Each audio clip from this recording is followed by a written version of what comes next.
Hello students, welcome to Shweta Yadav Tutorials.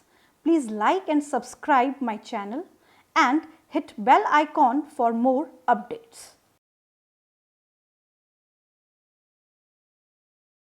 In the last video, we have discussed about the tRNA and the mRNA, and here we are discussing a very important chapter of class 12, that is molecular basis of inheritance. In this video, we will discuss about transcription.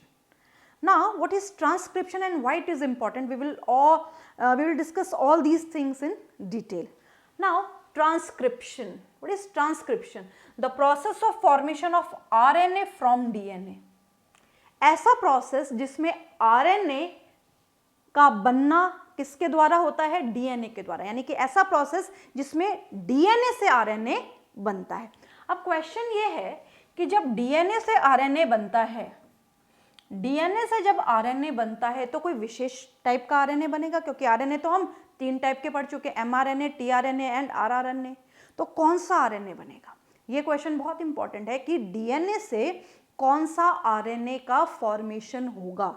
तो हमेशा ध्यान रखना, DNA से तीनों type के RNA बन सकते हैं, टीआरएनए, एमआरएनए, आरआरएनए। बट इनमें से जो सबसे ज्यादा बनता है, दैट इज एमआरएनए। क्लियर? क्यों ऐसा होता है? क्योंकि ये लीस्ट स्टेबल है, दिस इज लीस्ट स्टेबल, और इसको बार बार बनाने की जरूरत पड़ती है, और इसके पास मैसेज भी तो है, it has a message for protein synthesis. तो इसको बनाना भी जरूरी है, क्योंकि ट्रांसक्रिप्शन के बाद हम ट्रांसलेशन पढ़ते हैं, वो भी एक अपने आप में इंपॉर्टेंट प्रोसेस है। तो ये सारा सीक्वेंशियल स्टेप है। बट यहाँ पे हमने क्या देखा कि डीएनए से तीनों टाइप के आरएनए बनते हैं, आरआरएनए, एमआरएनए एंड टीआरएनए। सबसे ज्यादा बनने वाला एमआरएनए, सबसे ज्यादा बनने वाला एमआरएनए, मैसेंजर आरएनए। ना, बहुत इंपॉर्टेंट बात, जब हम बात करते हैं डीएनए से आरएनए का फॉर्मेशन, बहुत ध्यान से समझना, छोटी छोटी बातें बहुत इंपॉर्टेंट है। This is the strand of DNA. ये हमने डीएनए का स्ट्रैंड लिया है, double stranded DNA, double stranded DNA हमने यहाँ पे लिया है। अब डीएनए से जब आरएनए बनेगा तो सबसे पहला काम होगा कि ये जो डीएनए के दोनों स्ट्रैंड हैं, इनकी अनवाइंडिंग होगी। तो यहाँ पे डीएनए का एक स्ट्रैंड अनवाइंड हुआ, ये और ये स्ट्रैंड अनवाइंड हो गए, यानी कि ये वाला स्ट्रैंड और ये वाला स्ट्रैंड जो एक दूसरे के कॉम्प्लीमेंट्री स्ट्रैंड्स थे वो अलग हो गए। अब हमने कैसे जज किया कि डबल स्ट्रैंडेड है?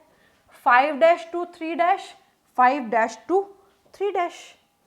तो यहाँ पे 3' 2 हैं, 5' 2 हैं। तो हमने क्या देखा कि जो डबल स्ट्रैंडेड डीएनए था ये अनवाइंड हो गया, ये अनवाइंड हो गया, और इस तरीके से इसके दोनों स्ट्रैंड अलग हो गए।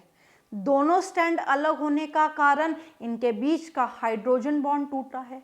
हाइड्रोजन बॉन्ड तोड़ने का काम एंजाइम्स करते हैं, क्योंकि एंजाइम्स को अब क्या करना है? एंजाइम्स को अब आरएनए बनाने में मदद करनी है। तो यहाँ पे सबसे पहला काम हुआ, हाइड्रोजन बॉन्ड टूटे, डीएनए अनवाइंड हुआ, राइट। अब अगर हम देखें 3' to 5' ये रन कर रहा है, 5' to 3' ये रन कर रहा है। यहाँ पे सब कॉम्प्लीमेंट्री, CGAT, CGAT, CG, ये कॉम्प्लीमेंट्री है, ये एक दूसरे की, ये दोनों सीक्वेंस एक दूसरे के कॉम्प्लीमेंट्री है। अब यहाँ पे डीएनए का ये जो स्ट्रैंड है, इसने बनाया आरएनए। डीएनए के स्ट्रैंड ने क्या बनाया? आरएनए।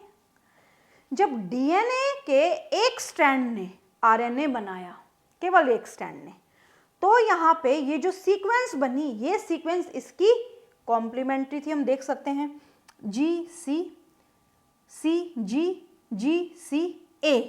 आरएनए है तो क्या आएगा? यूरेसिल। TAGC, TACG, यानी कि ये वाला स्टैंड और ये वाला स्टैंड भी एक दूसरे का क्या बना? कॉम्प्लीमेंट्री। अब यहाँ पे 2 इंपॉर्टेंट बात ध्यान रखना, चाहे डीएनए हो चाहे आरएनए हो, जो फॉर्मेशन होगा, यानी कि जो रेप्लिकेशन होगा, या आरएनए या डीएनए का जो बनना होगा वो हमेशा 5' एंड 2 3' एंड ही बनेगा। रेप्लिकेशन हमेशा 5' एंड 2 3' एंड ही होगा। जो नया स्टैंड बनेगा वो 5 to 3' डायरेक्शन में ही बनेगा। दूसरी इंपॉर्टेंट बात, डीएनए के 2 स्ट्रैंड्स होते हैं जो अनवाइंड हो जाते हैं, बट डीएनए के 2 स्ट्रैंड में से केवल एक स्ट्रैंड ही आरएनए का फॉर्मेशन करता है। तो डीएनए के 2 स्ट्रैंड्स थे, बट इस वाले स्टैंड ने ही केवल क्या किया, इस आरएनए का फॉर्मेशन किया। इस स्टैंड ने आरएनए का फॉर्मेशन नहीं किया, आरएनए को ट्रांसक्राइब नहीं किया। अब इंपॉर्टेंट बात यहां से शुरू हो जाती है। जो आरएनए है, आरएनए हमने क्या पढ़ा था कि जो आरएनए होता है, ये जो आरएनए होता है mRNA, आरएनए जो होता है इसके पास क्या होते हैं, AUG, GGG, CCC, क्या है ये, कोडॉन्स। आरएनए के पास क्या होते हैं, कोडॉन। आरएनए के पास कोडॉन तो होते ही है, साथ में इसके पास सेंस भी होता है। सेंस भी होता है। सेंस किसका, प्रोटीन बनाने का। सेंस किसका होता है इसके पास, प्रोटीन बनाने का। प्रोटीन सिंथेसिस का सेंस इसके पास होता है। क्या बोल रही हूं मैं, बहुत ध्यान से सुनना। आरएनए के पास सेंस होता है, सेंसफुल है क्योंकि इसे प्रोटीन बनाना है। साथ में आरएनए के पास कोडॉन भी होते हैं क्योंकि इन्हें कोड करना है पर्टिकुलर अमाइनो एसिड को, और अमाइनो एसिड की चेन बनेगी तो उसी को तो हम क्या बोलते हैं, प्रोटीन। तो दोनों का मतलब एक ही है। तो हम आरएनए को, ध्यान से समझना, हम आरएनए को सेंस स्ट्रैंड या कोडिंग स्ट्रैंड भी बोल सकते हैं। बोल सकते हैं आरएनए को सेंस स्ट्रैंड या कोडिंग स्ट्रैंड बोल सकते हैं आसानी से। क्लियर, आरएनए को हम सेंस स्ट्रैंड या कोडिंग स्ट्रैंड बोल सकते हैं। अब इसी चीज को हमें रिलेट करना है डीएनए से, बहुत ध्यान से समझना। इसी चीज को हमें किससे रिलेट करना है, डीएनए से। चलिए, अब यहां पे हमने क्या देखा, डीएनए का एक स्ट्रैंड ने आरएनए बना लिया। डीएनए के 2 स्ट्रैंड है, बनाता एक ही स्ट्रैंड है आरएनए, दोनों नहीं बनाते हैं। अब बहुत ध्यान से समझना, जब डीएनए के इस स्ट्रैंड ने आरएनए बनाया तो इसका ये कॉम्प्लीमेंट्री है, GCCGGCAU कॉम्प्लीमेंट्री है। इस स्ट्रैंड को और इस स्ट्रैंड को अगर कंपेयर करें, आरएनए के स्ट्रैंड को और डीएनए के स्ट्रैंड को कंपेयर करें तो देख सकते हैं CCGGCC, ये तो डीएनए है तो इसमें तो थायामीन होगा, बट ये आरएनए है, इसमें यूरैसिल होगा। तो यहाँ पे केवल एक डिफरेंस है, फिर AACC AAGG, बाकी सब सेम है। यानी कि आरएनए में सीक्वेंस और डीएनए में सीक्वेंस सेम है, आरएनए सीक्वेंस डीएनए में सीक्वेंस सेम है। क्लियर, जब दोनों में सीक्वेंस सेम है तो ये दोनों सेम हो गए। अगर हम बोल रहे हैं आरएनए को, अगर हम बोल रहे हैं आरएनए को कोडिंग स्ट्रैंड या सेंस स्ट्रैंड, तो इस डीएनए को भी तो हम बोल सकते हैं सेंस स्ट्रैंड और कोडिंग स्ट्रैंड। नहीं बोल सकते क्या, बोल सकते हैं ना, क्योंकि इनमें बेस पेयर्स या हम बोल सकते हैं कि न्यूक्लियोटाइड की सीक्वेंस सेम है। यानी कि यहाँ पे सेम न्यूक्लियोटाइड की सीक्वेंस दिखाई दे रही है, तो सेम न्यूक्लियोटाइड की सीक्वेंस है, तो सेम न्यूक्लियोटाइड की सीक्वेंस होने से अगर आरएनए सेंस स्ट्रैंड है, कोडिंग स्ट्रैंड है, तो ये वाला डीएनए का स्ट्रैंड भी सेंस और कोडिंग हो सकता है, हो सकता है ना। चलिए, तो ये वाला तो हो गया कोडिंग, बट जिससे डीएनए बन जिससे आरएनए बन रहा है, डीएनए के जिस स्ट्रैंड से आरएनए बन रहा है वो इसका उल्टा है, यानी कि इस सेंस का उल्टा है, कोडिंग का उल्टा है, तो इसको हम कहेंगे नॉनसेंस। कहेंगे क्या, नॉनसेंस तो नहीं वर्ड यूज करेंगे, एंटी यूज करते हैं हम यहाँ पे। सेंस का नॉनसेंस होता है यूजुअली, बट यहाँ पे हम नॉनसेंस यूज नहीं करेंगे, हम इसके ऑपोजिट को यूज करेंगे, एंटी। जैसे हमने बोला था पैरेलल नहीं है, एंटी पैरेलल होता है डीएनए में स्ट्रैंड्स। तो यहाँ पे ये वाला स्ट्रैंड और ये वाला स्ट्रैंड एक दूसरे का एंटी पैरेलल है, तो यहाँ पे हमने क्या बोला, इसको अगर इसको सेंस बोला तो इसको हम बोलेंगे एंटी सेंस। और इसको हमने क्या बोला, एंटीसेंस।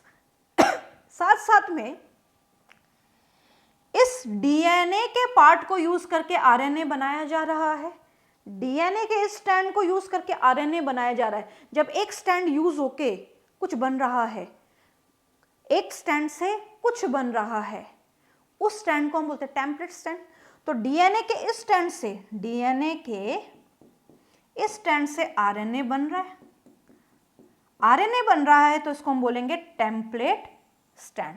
तो टेम्पलेट स्ट्रैंड का जो डायरेक्शन होगा बच्चों, वो हमेशा क्या होगा, 3' to 5'। टेम्पलेट हमेशा कैसे रन करेगा, 3' to 5'। तो टेम्पलेट स्ट्रैंड का डायरेक्शन 3 to 5, या एंटीसेंस स्ट्रैंड का डायरेक्शन 3' to 5'। सेंस स्ट्रैंड का डायरेक्शन 5 to 3, उल्टा हो जाएगा। एक को याद रख लो कि जो एंटीसेंस है, एंटीसेंस कौन सा है, टेम्पलेट है। और टेम्पलेट क्या कर रहा है, टेम्पलेट क्या कर रहा है, आरएनए बना रहा है। आरएनए कैसे बन रहा है, 5 to 3। तो टेम्पलेट को कैसा होना चाहिए, 3 to 5। बस ये याद रख लो, जो बना रहा है वो 3 to 5 है, क्योंकि बनने वाला तो हमेशा 5 to 3 ही होगा, डीएनए हो या आरएनए हो। ये बात बहुत इंपॉर्टेंट है, क्लियर। टेम्पलेट स्ट्रैंड कौन सा होता है, जो कुछ बना रहा है। ये क्या बना रहा है, ये आरएनए बना रहा है। आरएनए जो बन रहा है उसको हम बोल रहे हैं कि ये वाला आरएनए और ये वाला डीएनए का स्ट्रैंड जो है वो सिमिलर दिख रहा है, यानी कि इसमें सीक्वेंस सिमिलर दिख रही है। तो अगर आरएनए सेंस स्ट्रैंड है, कोडिंग स्ट्रैंड है, तो इसको भी हम सेंस और कोडिंग स्ट्रैंड बोलेंगे डीएनए का। इसका उल्टा एंटीसेंस और टेम्पलेट स्ट्रैंड्स, क्लियर। चलिए अब एक इंपॉर्टेंट बात, यहां पे एनसीईआरटी ने ये कहा है कि अगर एक डीएनए, यहाँ पे ये डीएनए है और डीएनए यहाँ पे अनवाइंड हुआ, और जब डीएनए अनवाइंड हुआ तो यहाँ पे एक स्ट्रैंड ये बना, एक स्ट्रैंड ये बना। ये वाला जो स्ट्रैंड था ये टेम्पलेट था, और एंटीसेंस था ये वाला कोडिंग और सेंस स्ट्रैंड था डीएनए का। इस एंटीसेंस ने आरएनए बनाया, ये रहा आरएनए। बट यहाँ पे अगर कोडिंग या सेंस स्ट्रैंड ने भी आरएनए बनाया तो एक डीएनए का टुकड़ा 2 टाइप के आरएनए बनाएगा, और अगर 2 टाइप के आरएनए बनेंगे तो 2 ही टाइप के प्रोटीन बनेंगे। डीएनए आरएनए बनाएगा, आरएनए प्रोटीन बनाएगा। बट डीएनए तो सेम है, डीएनए में तो सेम सीक्वेंस है, डीएनए का तो सेम ही पार्ट है, टुकड़ा तो सेम ही है। तो डीएनए का अगर एक टुकड़ा अनवाइंड हो जाता है, डीएनए का एक स्ट्रैंड अनवाइंड होके, डबल स्ट्रैंडेड डीएनए अनवाइंड हो जाता है, और अनवाइंड होके दोनों ही स्ट्रैंड से अगर आरएनए बनता है तो 2 टाइप के प्रोटीन बनते हैं। अब 2 टाइप के प्रोटीन बनना समस्या का कारण है। कैसे एक समस्या आ जाती है कि यहाँ पे जो प्रोटीन बनते हैं वो एंटागोनिस्टिक काम करते हैं, उल्टा काम करते हैं। वो प्रोटीन क्या करते हैं, उल्टा काम करते हैं, एंटागोनिस्टिक काम करने लग जाते हैं। अगर मान लीजिए एक प्रोटीन कह रहा है कि मुझे इस पर्टिकुलर की हाइट को बढ़ाना है, तो दूसरा उसकी हाइट को कम कर देगा, एंटागोनिस्टिक काम। तो एक अगर हाइट बढ़ाएगा तो दूसरी हाइट को कम कर देगा। तो हम क्या बोलेंगे, a both strand of DNA formed RNA. अगर डीएनए के दोनों स्ट्रैंड आरएनए बनाएंगे साइमल्टेनियसली, एक साथ, अगर डीएनए के दोनों स्ट्रैंड आरएनए बनाएंगे एक साथ, so both RNA would be complementary to each other. अच्छा, ये वाला आरएनए, ये दो, एक आरएनए ये बना, एक आरएनए ये बना। अब अगर डीएनए के दोनों स्ट्रैंड आपस में कॉम्प्लीमेंट्री हैं तो ये आरएनए के दोनों स्ट्रैंड भी आपस में कॉम्प्लीमेंट्री होंगे। ये और ये स्ट्रैंड कॉम्प्लीमेंट्री हम देख भी सकते हैं, जी C C ji, ji C A you see G A you जी सी। तो यानी कि दोनों आरएनए भी एक दूसरे के कॉम्प्लीमेंट्री होंगे। अब ये दोनों आरएनए जब एक दूसरे के कॉम्प्लीमेंट्री होंगे तो ये आरएनए कैसा बनेगा, यहां से ये जुड़ेगा, यहां से ये जुड़ेगा, इस तरीके से बॉन्डिंग होगी। और जब इस तरीके से बॉन्डिंग होगी तो डबल स्ट्रैंडेड आरएनए बनेगा, यानी कि डबल स्ट्रैंडेड डीएनए से डबल स्ट्रैंडेड आरएनए बनेगा, क्योंकि दोनों स्ट्रैंड डीएनए के प्रोटीन सिंथेसिस आरएनए को बनाने में इन्वॉल्व हो गए, not in protein synthesis, RNA को बनाने में इन्वॉल्व हो गए। तो दोनों आरएनए एक दूसरे के कॉम्प्लीमेंट्री और डबल स्ट्रैंडेड आरएनए बनेगा, डबल स्ट्रैंडेड आरएनए बनेगा। और डबल स्ट्रैंडेड आरएनए बनेगा तो अब 2 चीजें हो सकती है, या तो प्रोटीन बनेगा ही नहीं, अगर बन गया तो एंटागोनिस्टिक काम करेगा। तो पहले केस में हम क्या पढ़ रहे हैं कि प्रोटीन सिंथेसिस नहीं होगा, प्रोटीन सिंथेसिस क्यों नहीं होगा ये बात भी समझ लें। प्रोटीन सिंथेसिस इसलिए नहीं होगा क्योंकि ये डबल स्टैंडर्ड आरएनए है, A U U A G C C G A U, ये डबल स्टैंडर्ड आरएनए है। अब यहाँ पे हमें पता है कि आरएनए में कोडॉन होता है, मान लीजिए कोडॉन है, इसका ये कोडॉन है और इस कोडॉन का कॉम्प्लीमेंट्री एंटी कोडॉन भी यहाँ पे है, यानी कि कोडॉन का कॉम्प्लीमेंट्री भी यहाँ पे है। तो यहाँ पे कोडॉन का जब कॉम्प्लीमेंट्री यहाँ पे है तो यहाँ पे दूसरे के आने की कोई जगह ही नहीं है, यानी कि यहाँ पे अमाइनो एसिड वगैरह के आने की जगह बचेगी नहीं, तो आगे चीजें प्रोसीड नहीं होंगी, तो प्रोटीन सिंथेसिस हो ही नहीं सकता क्योंकि बाइंड करने की जगह ही नहीं है, क्योंकि आरएनए खुद ही डबल स्टैंडर्ड है। तो यहाँ पे डबल स्टैंडर्ड आरएनए जो है वो कभी भी क्या नहीं करेगा, वो प्रोटीन फॉर्म नहीं करेगा, ट्रांसलेशन नहीं कर सकता, प्रोटीन सिंथेसिस को प्रिवेंट करेगा। One segment of the DNA would be coding for two different protein. अब देखो क्या बोला यहाँ पे कि डीएनए का एक ही टुकड़ा है, एक ही सेगमेंट है, जो मैं बात मैंने आपको बताई, डीएनए का एक ही टुकड़ा है, ये डीएनए का एक ही टुकड़ा है जो अलग अलग आरएनए बना रहा है और अलग अलग आरएनए अलग अलग प्रोटीन बना रहे हैं। तो प्रोटीन अगर अलग अलग बना रहे हैं तो ये क्या कॉम्प्लिकेट करेगा, ये जेनेटिक इंफॉर्मेशन को कॉम्प्लिकेट करेगा। जेनेटिक इंफॉर्मेशन को कॉम्प्लिकेट कैसे करेगा, बात समझना जरा ध्यान से, कि यहाँ पे जो यहाँ पे दो आरएनए हैं, ये दो आरएनए, ये वाला आरएनए और ये वाला आरएनए, इससे बनेगा प्रोटीन 1, इससे बनेगा प्रोटीन 2। प्रोटीन 1 मान लीजिए किसी की हाइट बढ़ा रहा है तो प्रोटीन 2 उसकी हाइट को काट देगा, कम कर देगा, तो एंटागोनिस्टिक काम करेंगे। एंटागोनिस्टिक मतलब ऑपोजिट काम करेंगे।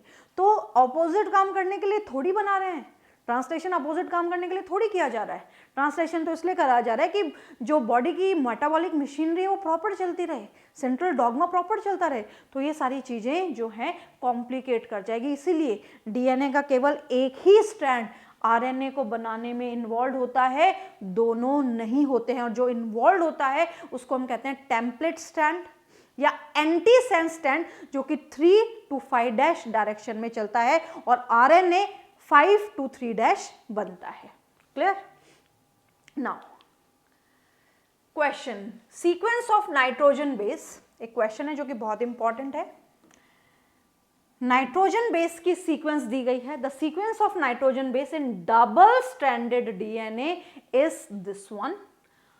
What would be the sequence of N base in RNA formed by double stranded DNA? Double standard DNA है, हमने क्या बोला कि डीएनए डबल स्टैंडर्ड होता है, अनवाइंड हो जाता है और अनवाइंड होके उसका एक स्ट्रैंड आरएनए का फॉर्मेशन करता है। यहां पे क्या कह रहे हैं, डीएनए डबल स्टैंडर्ड है बट जो डीएनए की सीक्वेंस है 5 to 3' है, 5 to 3' आरएनए नहीं बनाती है, 5 to 3' आरएनए नहीं बनाती है, 3 to 5 बनाती है, यानी कि इसकी उल्टी सीक्वेंस बनाती है। तो सबसे पहले हमें क्या करना पड़ेगा, हमने इसके सॉल्यूशन में यहाँ पे लिख लिया ये वाला sequence 5 to 3', 5 to 3' same sequence है।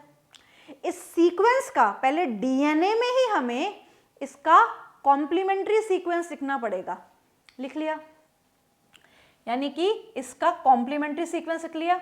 ये जो सारा काम हम कर रहे हैं ये डीएनए का ही कर रहे हैं, ये काम हम डीएनए का कर रहे हैं, क्योंकि 5' to 3' डीएनए का स्ट्रैंड आरएनए का फॉर्मेशन नहीं करता है, क्योंकि तो सेंस स्ट्रैंड है। कैसा है, सेंस स्ट्रैंड या कोडिंग स्ट्रैंड।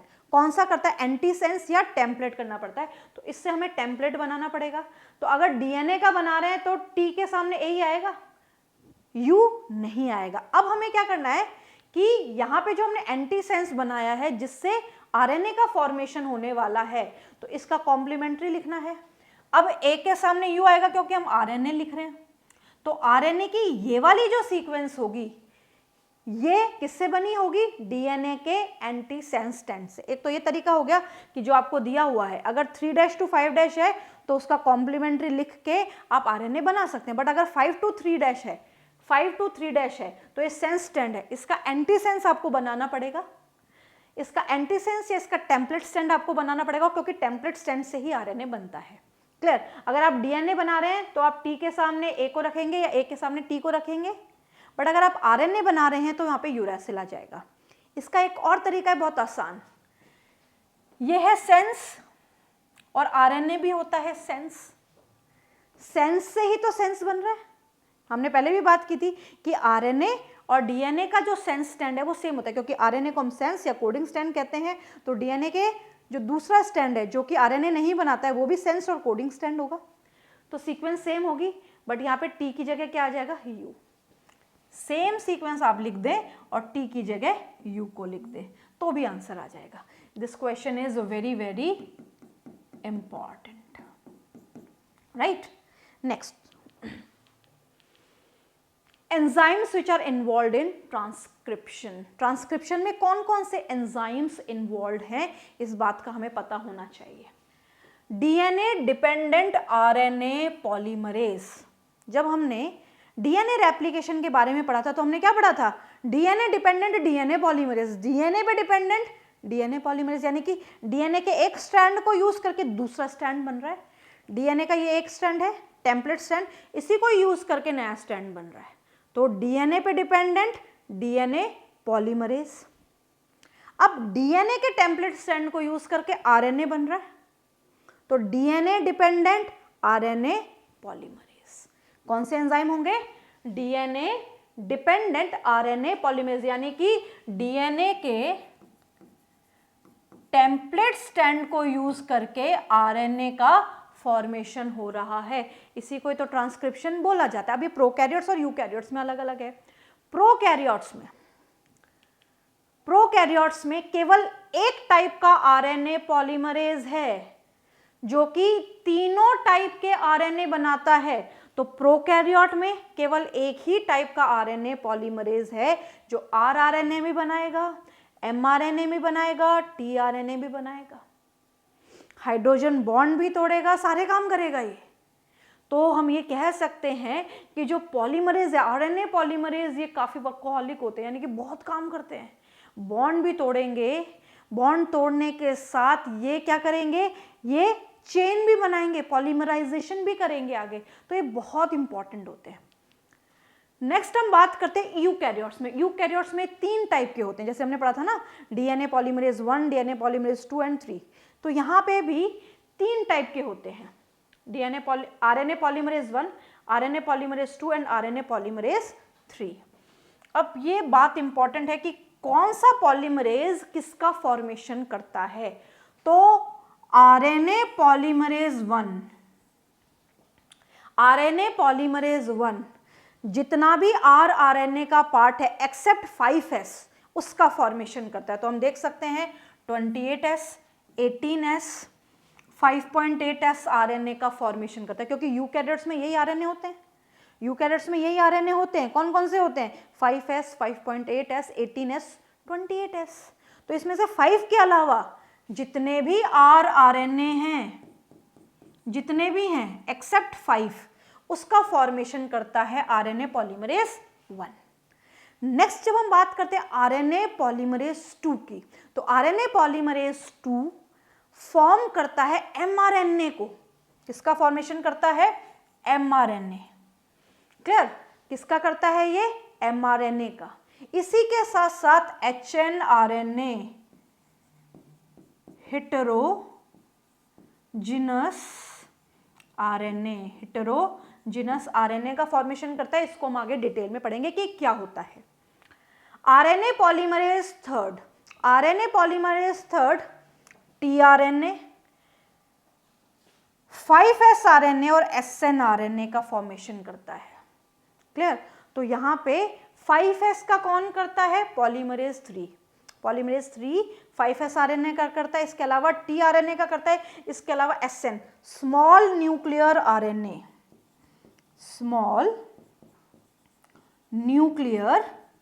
आरएनए। तो यहां पे हमने क्या देखा, ये जो चार्ट है this is very very important.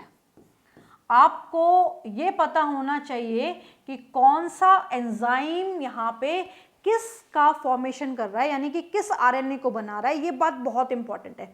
तो प्रोकैरियोट्स में तो बहुत ज़्यादा समझना ही नहीं है, केवल आरएनए पॉलीमरेज एक ही है, वो एमआरएनए, टीआरएनए, आरआरएनए तीनों का फॉर्मेशन कर रहा है, हाइड्रोजन बॉन्ड तोड़ रहा है, सारे काम कर रहा है। बट यूकैरियोट्स में अगर हम देखें तो यूकैरियोट्स में एम, आर, टी सबके लिए अलग अलग एंजाइम है। जो आरएनए पॉलीमरेज 1 है वो आरएनए को बना रहा है, सबके सारे जितने भी होते हैं एक्सेप्ट 5s आरएनए।